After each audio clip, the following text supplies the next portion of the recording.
Ragged Mountain Running Club is getting ready for their big day of fundraising. CBS 19's Brenda Kiefner is live now at UVA, where runners are lacing up their shoes for a great cause. Brenda, the question is it humid this morning? Bo, you have no idea how humid it is. We were just saying that, but it is perfect weather because it's not too cold and it's not super hot for today's event that's happening today. We are at the Go 50 for ALS with the man who is literally and physically running this whole operation, Mark from Ragged Mountain. Mark, thanks so much for joining us. Oh, my pleasure. Thank you for being here. Of course. Early. I know it is early, but it's all right. It's all good. It's for a great cause. So tell me a little bit, what is Go 50 for ALS? Okay, this was created by the Hummingbird organization locally here, and specifically the Pluzogan family, in honor and to raise dollars for ALS, but in honor of Jim Pluzogan and all the other folks in our town that are fighting ALS. And it really is just a simple notion. You can be as creative as you want. We've cooked this one up here, and I'll explain in a second, but it's just do 50 of something on your feet. 50 miles this week, 50 kilometers, 50 steps, 50 laps around your neighborhood. People have come up with all kinds of ideas. So we're up here on the track today.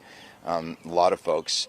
At 6 o'clock, we're going to hopefully have 50 people or more do 50 times 50 meters continuously, walk or run, which equals just about 6 laps on the track. So for most of these folks they're seasoned long distance runners. So for them, they're going to actually be in the middle of their run coming up to do it, a lot of them. Yeah, that's great. So tell me a little bit.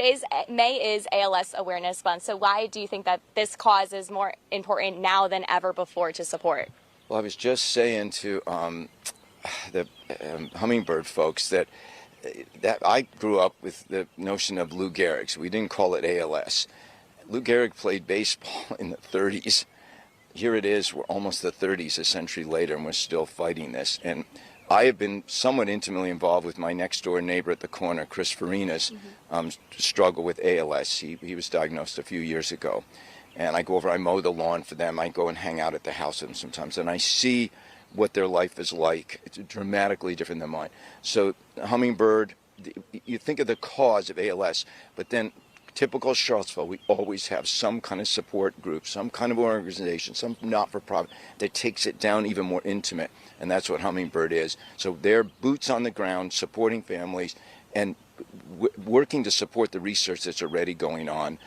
We're getting closer, but what an appropriate thing, and hopefully Jim, who this is really an honor today, Jim Pluzogan, Dr. Ogan, is going to be up here. He's going to try and do 50 steps. So pretty cool stuff. That's great. And then lastly, how can our community support the Go 50 for ALS? If you're not here this morning, you have a whole week long of events, right? Yeah, you have to. You've got to donate. We're encouraging people to do that.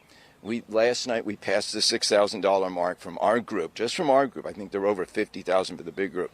But many folks are not going to be here today that we invited. They can't make it. They're out of town. They're out of the country. But they're donating, and that's a bit, they're doing the 50 steps is great, but come on, $5, $10. We've had somebody donated $1,000 yesterday. Whatever is appropriate for you, you feel comfortable with, is going to go a long way. And we know this in this town.